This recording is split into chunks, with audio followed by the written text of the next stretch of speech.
अब हम लोग नेक्स्ट वीडियो, आज की वीडियो में देखेंगे टाइप्स ऑफ केमिकल रिएक्शंस। ठीक है, बहुत टाइप्स ऑफ केमिकल रिएक्शंस होते हैं, डेली हम लोग लाइफ में बहुत टाइप्स ऑफ रिएक्शंस को अपने नोटिस करते हैं। ठीक है, तो अब हम लोग उसी को ब्रॉडली क्लासिफाई करके हम लोग देखेंगे कि कितने टाइप के केमिकल रिएक्शंस होते हैं।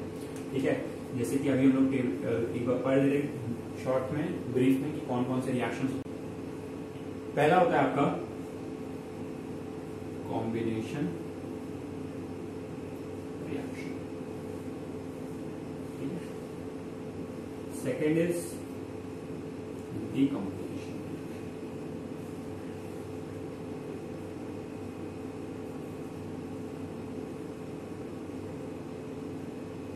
Third is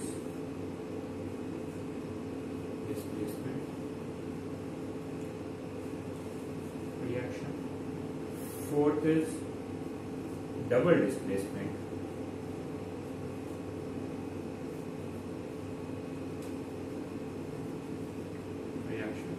And the last one, that is fifth one, is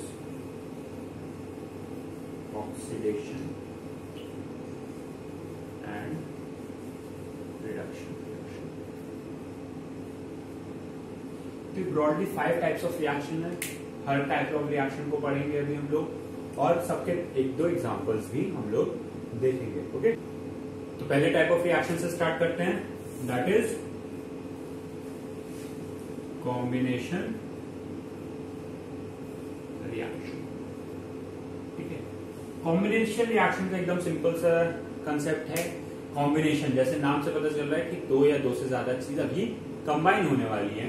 ठीक है, कॉम्बिनेशन रिएक्शन में बस यही होता है कि रिएक्टेंट क्या होंगे, दो या दो से ज्यादा भी हो सकते हैं। ठीक है, और प्रोडक्ट बस सिंपल A1 होगा उनकी। ठीक है, क्योंकि वो दोनों कंपाउंड या एलिमेंट्स या जो भी हो, वो क्या होंगे, दो जो रिएक्टेंट साइड होंगे वो क्या होंगे, कंबाइन हो जाएंगे और एक सिंगल प्रोडक्ट आपको मिलेगा। ठीक है, तो इसके एग्जांपल देखते हैं। पहला एग्जांपल देखते हैं, हम लोग देखेंगे CaO प्लस H2O। ठीक है, CaO जो होता है दैट इज कैल्शियम ऑक्साइड। इसको जनरल टर्म्स में हम लोग बोलते हैं क्विक लाइम। क्या बोलते हैं, क्विक लाइम। क्विक लाइम आप लोगों ने अपने लाइफ में बहुत देखा है। It is known as, basically ये क्या है, आपका चूना जो होता है that is quick lime only. ठीक है, वाटर, ये जो आपका चूना जो आपका पुताई होती है घरों में, दैट इज क्विक लाइम। ठीक है, तो जब वाटर में हम लोग इसको मिक्स करते हैं तो हमको क्या मिलता है, CaOH होल ट्वाइस। ठीक है, that is calcium hydroxide. General में बोलते हैं इसको स्लेट लाइम। ठीक है, अब अभी हमने जो लिखा है रिएक्शन, ये बेसिकली कैसे रॉ अनबैलेंस्ड केमिकल रिएक्शन है। इसको आपको क्या करना पड़ेगा, बैलेंस करना पड़ेगा। बट अगर आप अगर सही से देखें तो कैल्शियम इधर साइड में 1 एटम है, oxygen 2 and that is also 2 and hydrogen is also 2, that is it is already balanced chemical equation। कुछ करने की जरूरत ही नहीं पड़ी। ठीक है, ये जो रिएक्शन है इसमें देखिए, calcium oxide that is quick lime combines with water and gives only single product that is quick slate lime. ठीक है, ये आपका कौन सा टाइप का रिएक्शन हो गया, कॉम्बिनेशन रिएक्शन। ठीक है, सेकेंड एग्जांपल देखेंगे, बर्निंग ऑफ कोल। ठीक है, बर्निंग ऑफ कोल में क्या है, कोल क्या होता है, आपका कोयला देखा आपने। ठीक है, कोयला में क्या है, बेसिकली वो एक कार्बन, ओनली सिंपल कार्बन। कोयले में क्या होता है, सिर्फ और सिर्फ कार्बन। दैट इज कार्बन की जब हम बर्निंग करवाते हैं in the presence of oxygen, it gives, हमको क्या मिलता है, कार्बन डाइऑक्साइड। ओके, अगर आप इसको भी सही से देखें तो ये भी क्या है, बैलेंस केमिकल रिएक्शन है। इक्वेशन है C1 and 1, oxygen O2 and oxygen is there also 2 atom, that is it is already balanced। ठीक है, carbon combines with oxygen gives us carbon dioxide। ठीक है, तो ये भी एकदम सिंपल सा केमिकल कॉम्बिनेशन रिएक्शन है। ठीक है, एक और एग्जांपल देखते हैं, फॉर्मेशन ऑफ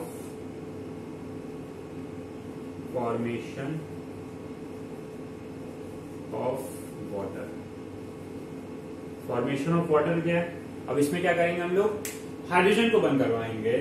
इसमें क्या होता है, H2 combines with oxygen and gives H2O। ठीक है, यहाँ पे सिंपल सा है, हाइड्रोजन गैस ऑक्सीजन गैस से मिली और हमको क्या मिल गया, वाटर मिल गया। अब यहाँ पे देखिए ये क्या है, बैलेंस है कि अनबैलेंस है, अनबैलेंस है, बैलेंस करते हैं, सिंपल है एकदम, बहुत सिंपल है। हाइड्रोजन इधर 2 है रिएक्टेंट साइड, इधर इज ऑल्सो 2, ऑलरेडी बैलेंस दिख रहा है अभी। ठीक है, ऑक्सीजन बट इधर 2 है और इधर 1 एटम है, तो इधर हमको 2 करना पड़ेगा प्रोडक्ट के साइड। तो कैसे, किससे मल्टीप्लाई कर दें, इधर 2 से मल्टीप्लाई कर दें, तो इससे क्या होगा, हाइड्रोजन डिस्टर्ब होगा कि नहीं होगा, 2 into 2 हो जाएगा। तो इधर प्रोडक्ट के साइड हाइड्रोजन कितना हो जाएगा, 4 एटम्स, तो इधर भी हमको 4 एटम्स करने पड़ेंगे। इधर हम लोग को 2 into 2 इधर भी कर दें। देखिए कोई जरूरत नहीं पड़ी टेबल बनाने की, समझ में भी आ गया कि किस तरह ये बैलेंसिंग हुई है। ठीक है, तो कॉम्बिनेशन रिएक्शन ओवरऑल बहुत सिंपल रिएक्शन है। रिएक्टेंट 2 या 2 से ज्यादा भी हो सकते हैं, अभी एग्जांपल्स में कोइंसिडेंटली सिर्फ और सिर्फ 2 रिएक्टेंट्स ही मिले, बट 2 से ज्यादा भी हो सकते हैं। प्रोडक्ट सिर्फ सिंगल होगा, वो सारे जो रिएक्टेंट्स होंगे कंबाइन होकर सिंगल प्रोडक्ट, सिंगल कंपाउंड बनाएंगे। ठीक है, तो ये आपका फर्स्ट टाइप ऑफ रिएक्शन। अब second type of chemical reactions में चलते हैं, दैट इज डीकॉम्पोजिशन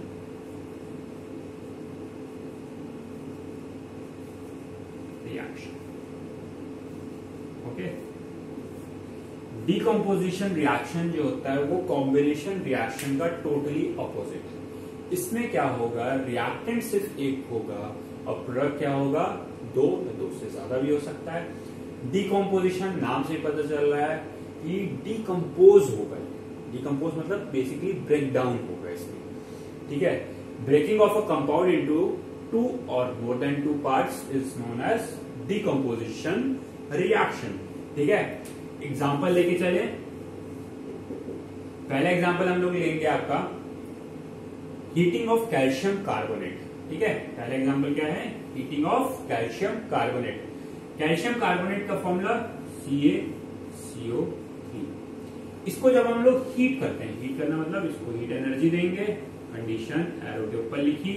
ठीक है, कैल्शियम कार्बोनेट को हीट करते हैं तो हमको मिलता है CaO and CO2, calcium oxide plus carbon dioxide. ठीक है, बैलेंसिंग को एक बार चेक कर ले रहे, बैलेंस है कि नहीं, calcium 1 and 1, carbon 1 and 1, oxygen 3 and 1 plus 2 that is 3, that is it is already a balanced chemical equation। ठीक है, अब एक और एग्जांपल देखते हैं, इसमें भी हीटिंग करेंगे। बेसिकली जब भी डिकम्पोजिशन रिएक्शन होता है तो उसको एक कंडीशन चाहिए रहती है। कंडीशन क्यों चाहिए, क्योंकि एक कंपाउंड है ऑलरेडी स्टेबल है, इसको तोड़ना है तो कोई ना कोई कंडीशन देनी पड़ेगी, कभी हीट एनर्जी देनी पड़ेगी, कभी लाइट एनर्जी देनी पड़ेगी, कभी इलेक्ट्रिसिटी से इलेक्ट्रिक करंट पास कराना पड़ता है। ठीक है, तो कुछ ना कुछ हम लोग को कंडीशन देनी पड़ती है कंपाउंड को ब्रेक करने के लिए। अगला एग्जांपल में हम लोग क्या करेंगे, फेरस सल्फेट को हम लोग हीट करेंगे। फेरस सल्फेट अगेन फॉर्मूला क्या होगा, FeSO4। ठीक है, अब जब इसको हीट करते हैं, ठीक है, हीट अगेन कंडीशन है, हीट करेंगे तभी ये रिएक्शन होगा, आगे बढ़ेगा। ठीक है, फेरस सल्फेट का जो कलर होता है वो होता है ग्रीन, इसके जो क्रिस्टल्स होते हैं वो किस कलर के होते हैं, ग्रीन।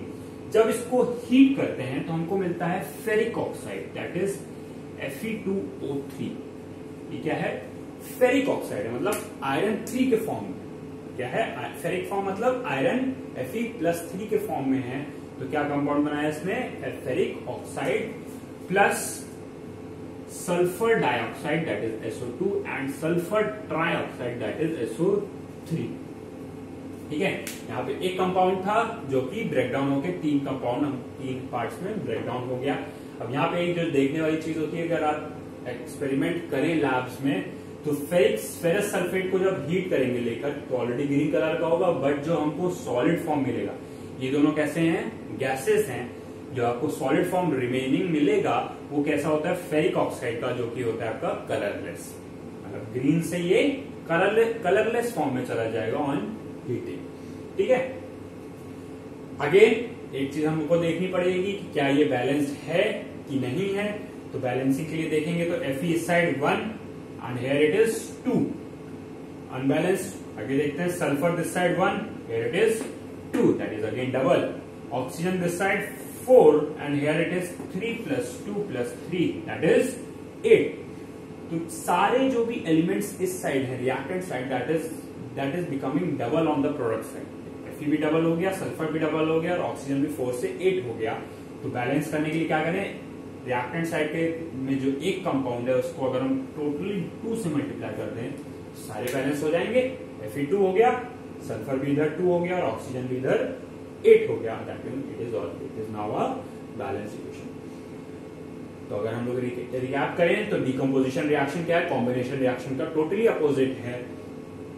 एक रिएक्टेंट होगा और प्रोडक्ट क्या मिलेंगे हमको, 2 या 2 से ज्यादा। ठीक है, और बेसिकली इसको कुछ न कुछ कंडीशन जरूरी होगी। ठीक है, एक सिंपल से एक और एग्जांपल लेते हैं, जैसे कि AgBr।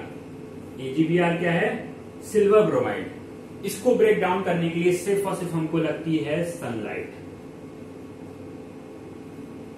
मतलब अगर हम लोग सनलाइट में ही कंपाउंड को रख दें तो ये ब्रेक डाउन होके Ag that is silver and bromine that is Br2 में कन्वर्ट हो जाता है। बैलेंसिंग कर देते हैं एक बार। Br2 इधर 2 है, इधर 1 है, तो इधर 2 करने के लिए इसको 2 से मल्टीप्लाई करना पड़ेगा, जिसकी वजह से Ag दैट इज सिल्वर 2 हो जाएगा। तो इधर भी हमको 2 से मल्टीप्लाई करना पड़ेगा, तो ये हो गया। जिससे बैलेंस केमिकल इक्वेशन आप लोग भी इस तरह प्रैक्टिस करते रहिए, सारे इक्वेशंस को अपने आप से प्रैक्टिस करिए बैलेंसिंग की। ओके, तो सनलाइट की देखिए, इसमें क्या है, सिर्फ और सिर्फ सनलाइट की जरूरत पड़ी और AgBr क्या हो गया, ब्रेक हो गया अपने 2 कंपोनेंट्स में। ठीक है, आगे बढ़ते हैं। तो थर्ड टाइप ऑफ रिएक्शन है आपका डिस्प्लेसमेंट रिएक्शन।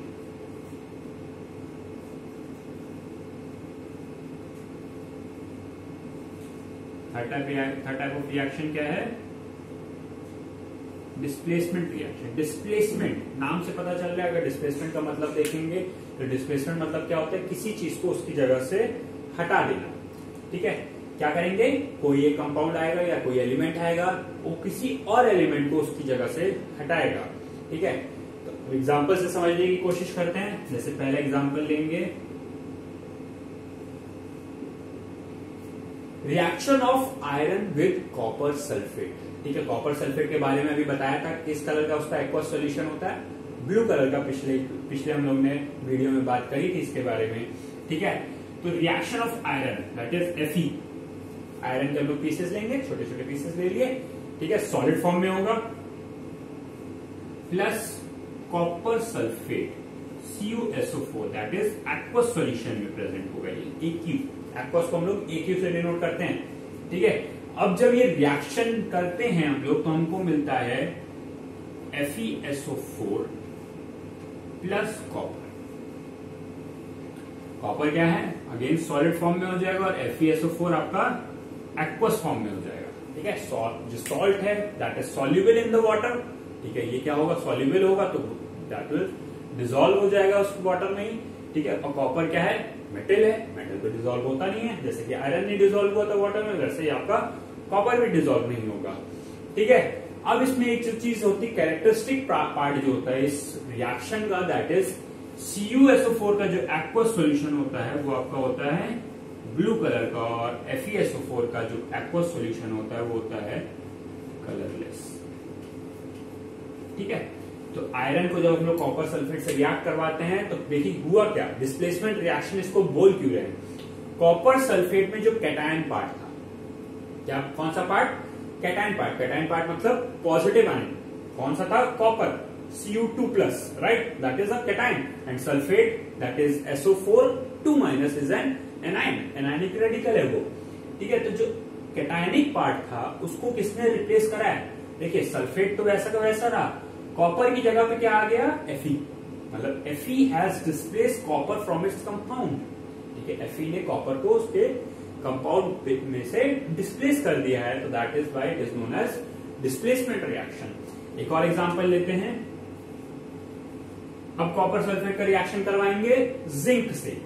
जिंक ग्रैन्यूल्स लेंगे, अगेन सॉलिड मेटल होगा ये, रिएक्ट करवाएंगे CuSO4 एक्वस सॉल्यूशन, ये अगेन ब्लू कलर का होगा।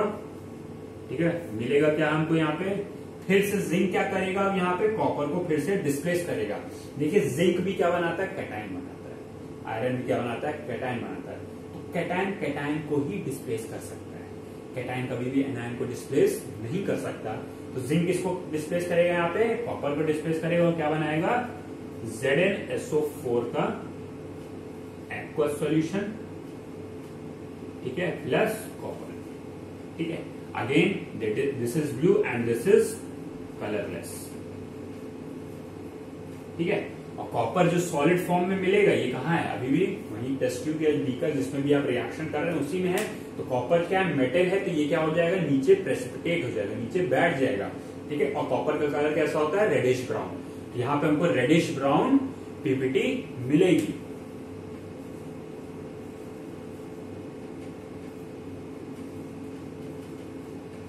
सेडिमेंटेशन हो जाएगा, नीचे बैठ जाएगा ये कॉपर, ठीक है। मेटल है, हेवी होगा, ठीक है।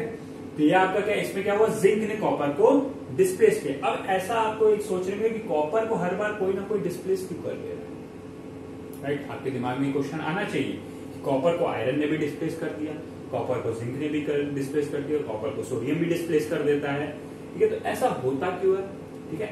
ऐसा इसलिए होता है कि कॉपर जो है आपका लेस रिएक्टिव मेटल है। Copper is less reactive than iron और जिंक और सोडियम, ठीक है।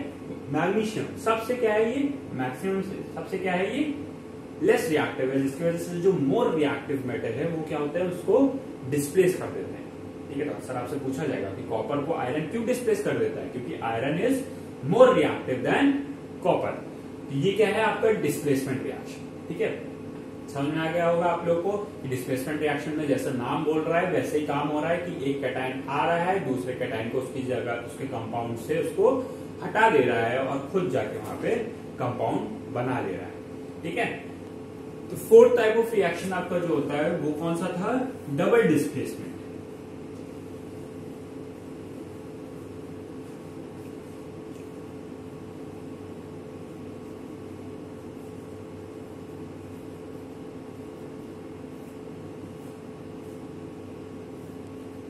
डबल डिस्प्लेसमेंट रिएक्शन, अगेन नाम से कुछ ना कुछ सजेशन हो ही रहा है। डिस्प्लेसमेंट रिएक्शन अभी हम लोगों ने पढ़ा है, थर्ड टाइप ऑफ रिएक्शन वही था। यहाँ पे क्या होगा, डबल डिस्प्लेसमेंट, मतलब दो डिस्प्लेसमेंट होंगे एक साथ, ठीक है। एग्जाम्पल से समझने की कोशिश करते हैं, ठीक है। पहला एग्जाम्पल लेंगे हम लोग, reaction of sodium sulphate with barium chloride, ठीक है। दोनों का कैसा होगा, अभी भी हम लोग कैसे एक्वस सॉल्यूशन लेंगे, दोनों क्या है, सॉल्ट है। Sodium sulphate that is Na2SO4, ठीक है। इसका क्या हम लोग लेंगे, एक्वस सॉल्यूशन, ठीक है, plus barium chloride BaCl2 that is इसका भी एक्वस सॉल्यूशन। दोनों ही वाटर में डिसॉल्व हो जाते हैं, सॉल्युबल हैं, ठीक है। तो आसानी से हमको क्या मिल जाएगा, इनके एक्वस सॉल्यूशन मिल जाएंगे। ऑन रिएक्शन ये हम लोग को देते हैं सोडियम क्लोराइड NaCl। NaCl क्या होता है, ये जो आप घर में नमक खाते हैं दैट इज सॉल्ट, जो हम लोग खाते हैं कंज्यूम करते हैं वो NaCl होता है। क्या ये वाटर में सॉल्युबल है, हाँ बिल्कुल सॉल्युबल है। तो इसका हम लोग को क्या मिलेगा, एक्वस सॉल्यूशन मिलेगा, plus barium sulphate BaSO4। Barium sulphate का जो सॉल्ट है ये आपका वाटर में सॉल्युबल नहीं होता है, जिसकी वजह से क्या होगा, जब वाटर में सॉल्युबल नहीं है तो इसका क्या हो जाएगा, नीचे sedimentation that is known as precipitation, ठीक है। और ये किस कलर का होता है, व्हाइट कलर का। तो हम लोग को मिलता है यहां से व्हाइट पीपीटी मतलब प्रेसिपिटेट, ओके। तो व्हाइट प्रेसिपिटेट हमको यहाँ पे मिलता है। बैलेंसिंग पे एक बार ध्यान दे रहे हैं, Na2 Na single 1, SO4 again complete as anionic radical, यहाँ पे SO4 पूरा है। Barium single, barium is again 1, chloride Cl2 इधर क्या है, only single atom of chloride. तो सोडियम आधा हो रहा है, यहाँ पे 2 से 1 हो रहा है और क्लोरीन भी 2 से 1 हो रहा है। तो NaCl में अगर हम लोग 2 से मल्टीप्लाई कर देंगे तो अब क्या हो जाएगा, ये बैलेंस्ड केमिकल इक्वेशन, ठीक है। तो यहाँ पे दो एक्वस सॉल्यूशन मतलब दो सॉल्यूशन को एक साथ मिलाया हम लोगों ने, NaCl बना जिसका सॉल्युबल था तो उसमें एक्वस सॉल्यूशन बना लिया, और BaSO4 मिला जो कि सॉल्युबल नहीं था, जिसकी वजह से वो क्या हुआ, नीचे बैठ गया, तो व्हाइट प्रेसिपिटेट बना लिया। ठीक है, अब यहाँ पे आपका सवाल आ रहा था डबल डिस्प्लेसमेंट हुआ कैसे। ठीक है, समझिए, सोडियम जो कैटायन था वो किसके साथ था, पहले सल्फेट के साथ। ठीक है, और बेरियम कैटायन किसके साथ था, क्लोराइड आयन के साथ था, है ना।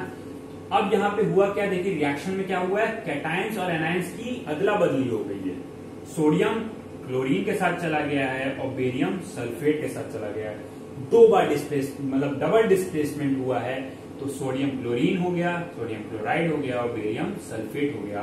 मतलब कैटायन ने कैटायन को ही रिप्लेस किया, बट दोनों कंपाउंड एक दूसरे जगह से बदल गए, इसलिए हमको क्या कहते हैं, हम लोग यहाँ पे इसको क्या कहते हैं, डबल डिस्प्लेसमेंट रिएक्शन। एक और एग्जांपल लेते हैं, एक और एग्जांपल लेंगे हम लोग, AgNO3। AgNO3 अगेन इसका क्या होगा, एक्वस सॉल्यूशन। ठीक है, सॉल्यूशन फॉर्म में रिएक्शन अच्छे से होता है, इसलिए हम लोग हमेशा सॉल्यूशन फॉर्म में ही आपका रिएक्शन करवाने की कोशिश करते हैं। AgNO3 प्लस NaCl का एक्वस सॉल्यूशन। ठीक है, अब आपको पता है, यहाँ पे पहले ही बता रहे हैं कि क्या होगा, यहाँ पे डबल डिस्प्लेसमेंट होगा, तो कैटायन एक दूसरे में बदल जाएंगे।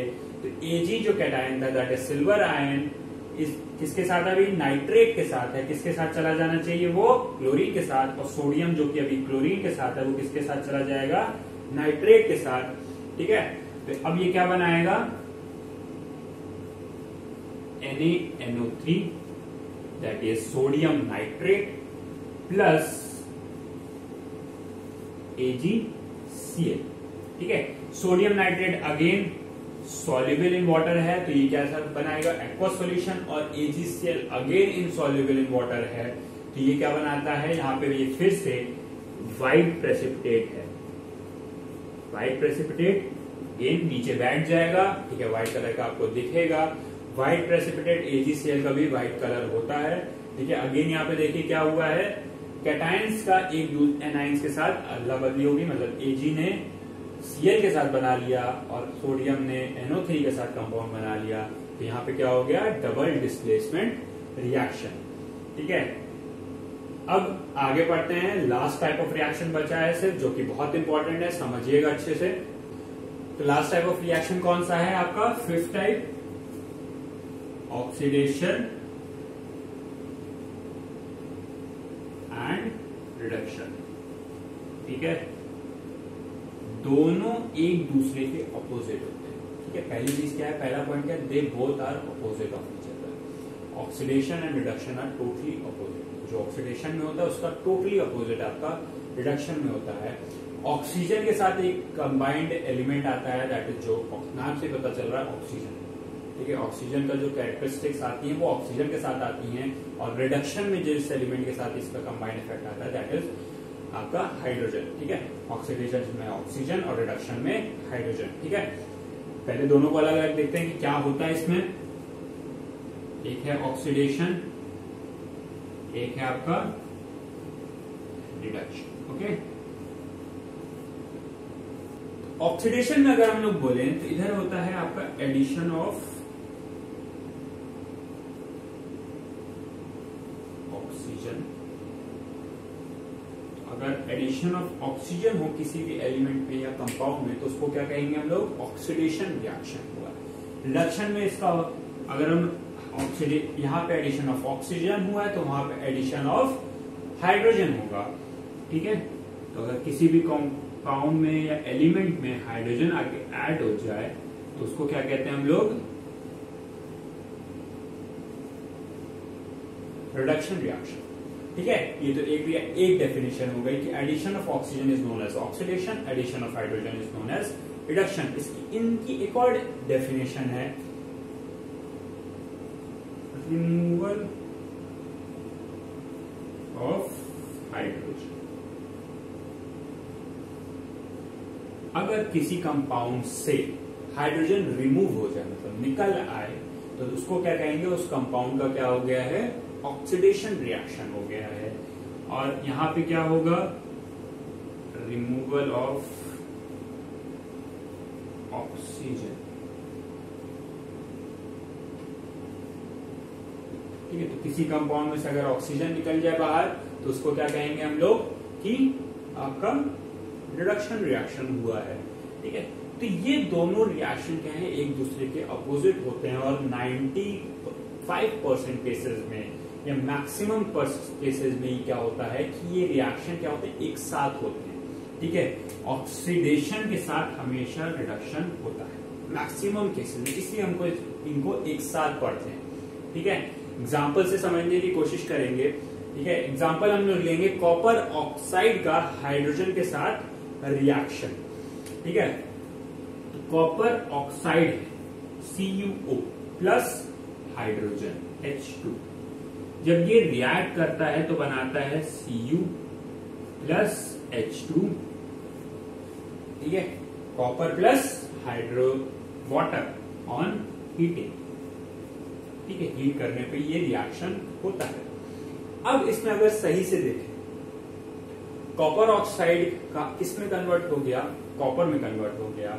इसका मतलब अगर हम लोग इसको देखें सिर्फ, तो यहां पे क्या हुआ है, loss of oxygen, that is loss of oxygen. मतलब अगर हम लोग इसमें देखें तो रिमूवल ऑफ ऑक्सीजन को क्या कहते हैं हम लोग, रिडक्शन। तो ये प्रोसेस यहां पे क्या हुआ है, रिडक्शन का, ठीक है। अब सेकेंड कंपाउंड को देखते हैं जो रिएक्टेंट साइड है, दैट इज हाइड्रोजन। हाइड्रोजन को देखो क्या हुआ, हाइड्रोजन किस में कन्वर्ट हो गया, वाटर में H2O में। तो यहां पे क्या हुआ है, एडिशन ऑफ ऑक्सीजन हुआ है। हाइड्रोजन में क्या आके जुड़ गया है, ऑक्सीजन आके जुड़ गया है ना। यहां एडिशन ऑफ ऑक्सीजन को क्या कहते हैं हम लोग, ऑक्सीडेशन। तो यहां पे क्या हुआ है, ये ऑक्सीडेशन, ठीक है। तो ये दोनों रिएक्शन क्या है, हमेशा एक साथ होते हैं। एक कंपाउंड का अगर रिडक्शन हो रहा है तो दूसरे कंपाउंड का क्या हो रहा होगा, ऑक्सीडेशन, ठीक है। तो copper oxide reduces into copper and hydrogen oxidises into water and thus the whole reaction takes place, ठीक है। इसलिए हम इन दोनों को एक साथ पढ़ते हैं, ऑक्सीडेशन एंड रिडक्शन। अब इसमें एक दो टर्म्स हैं, उनको अभी हम लोग देखते हैं। पहला टर्म है आपका ऑक्सीडाइजिंग एजेंट।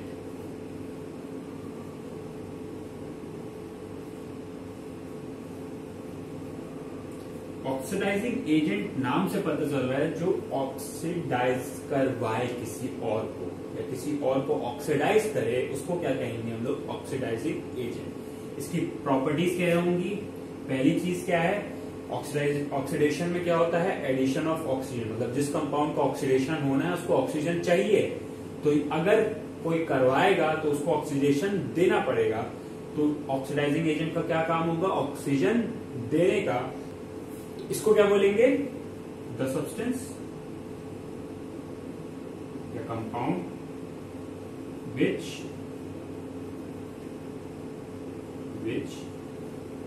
gives oxygen, ठीक है। तो जो ऑक्सीजन दे वो क्या होगा, ऑक्सीडाइजिंग एजेंट। ऑक्सीडेशन का एक और डेफिनेशन थी कि लॉस ऑफ हाइड्रोजन, ठीक है। तो किसी को हाइड्रोजन को लेना पड़ेगा, तो the substance which takes hydrogen, ठीक है। तो जो हाइड्रोजन ले वो क्या होगा, ऑक्सीडाइजिंग एजेंट, या ऑक्सीजन जो दे उसको क्या कहते हैं हम लोग, ऑक्सीडाइजिंग एजेंट। अब ऑक्सीडाइजिंग एजेंट है तो उसी तरह क्या होगा, रिड्यूसिंग एजेंट।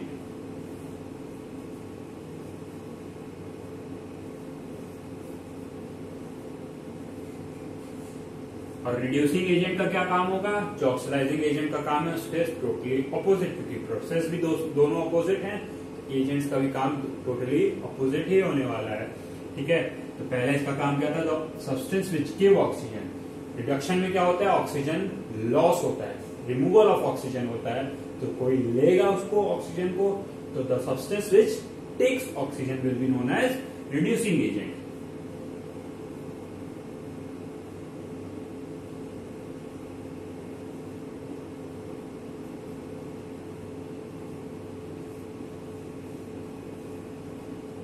ठीक है। ठीक है। तो सेकेंड पॉइंट क्या होगा, the substance which takes oxygen is known as oxidising agent. तो the substance which gives hydrogen, क्योंकि रिडक्शन में क्या होता है, एडिशन ऑफ हाइड्रोजन होता है, तो किसी को हाइड्रोजन देना पड़ेगा, तो वो क्या कहलाएगा, रिड्यूसिंग एजेंट कहलाएगा। ठीक है। तो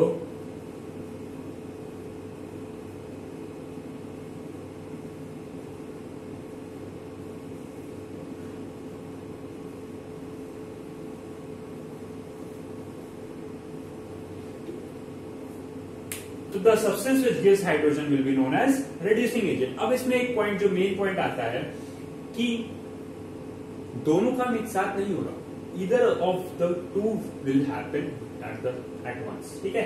तो या तो ऑक्सीजन दे रहा होगा ऑक्सीडाइजिंग एजेंट, या तो हाइड्रोजन ले रहा होगा, यानी कि दोनों एक साथ होगा, तभी हम लोग उसको ऑक्सीडाइजिंग एजेंट कहेंगे। ठीक। अब देखिए एग्जाम्पल लेके समझते हैं हर चीज को। ठीक है। एग्जाम्पल क्या है, reaction of hydrogen sulphide with chlorine gas. ठीक है। तो रिएक्शन ऑफ हाइड्रोजन सल्फाइड मतलब H2S प्लस Cl2। ठीक है। तो इन दोनों का जब रिएक्शन होता है तो हमको मिलता है आपका सल्फर, ठीक है, प्लस HCl। बैलेंसिंग करते हैं, H2 इधर ओनली सिंगल एटम है, सल्फर एक एटम, क्लोरीन के 2 एटम्स, इधर ओनली 1 एटम। तो हाइड्रोजन और क्लोरीन बैलेंस नहीं है, इधर 2 है और इधर 1 है। तो इधर हम अगर 2 से मल्टीप्लाई कर दें तो ये क्या हो जाएगा आपका balanced chemical reaction. Hydrogen sulphide react with chlorine gas gives sulphur plus hydrogen chloride. अब देखते हैं क्या क्या हुआ है। हाइड्रोजन सल्फाइड का क्या हुआ है, अगर हम लोग सही से देखें तो हाइड्रोजन था और सल्फर किस में कन्वर्ट हो गया, हाइड्रोजन सल्फाइड सल्फर में। तो क्या हुआ है, loss of hydrogen. Loss of hydrogen मतलब ऑक्सीडेशन हुआ, राइट।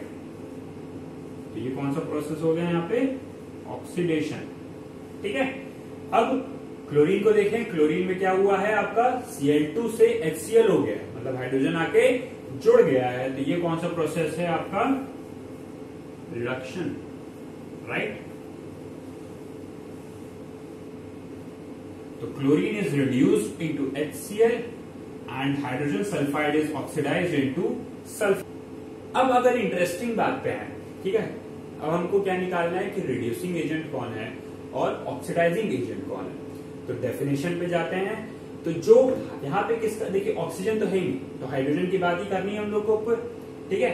तो जो हाइड्रोजन दे रहा होगा वो क्या कहलाता है, उसको क्या बोलते हैं हम लोग, हाइड्रोजन जो दे उसको क्या कहते हैं हम लोग, रिड्यूसिंग एजेंट। तो हाइड्रोजन देखिए यहाँ पे दे कौन रहा है, H2S क्या दे रहा है, हाइड्रोजन क्लोरीन को दे रहा है, राइट। H2S में से हाइड्रोजन निकल के किसके पास चला गया, क्लोरीन के पास चला गया। H2S क्या कहलाएगा आपका, रिड्यूसिंग एजेंट, राइट। तो रिड्यूसिंग एजेंट क्या हो गया,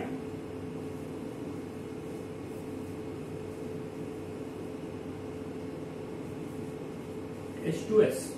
ठीक है। ऑक्सीडाइजिंग एजेंट क्या होता है, जो हाइड्रोजन को ले ले, राइट। जो हाइड्रोजन को ले ले उसको क्या कहते हैं हम लोग, ऑक्सीडाइजिंग एजेंट। तो यहाँ पे हाइड्रोजन ले कौन रहा है, H2S ने दिया, और लिया किसने, क्लोरीन ने। तो ऑक्सीडाइजिंग एजेंट कौन हुआ,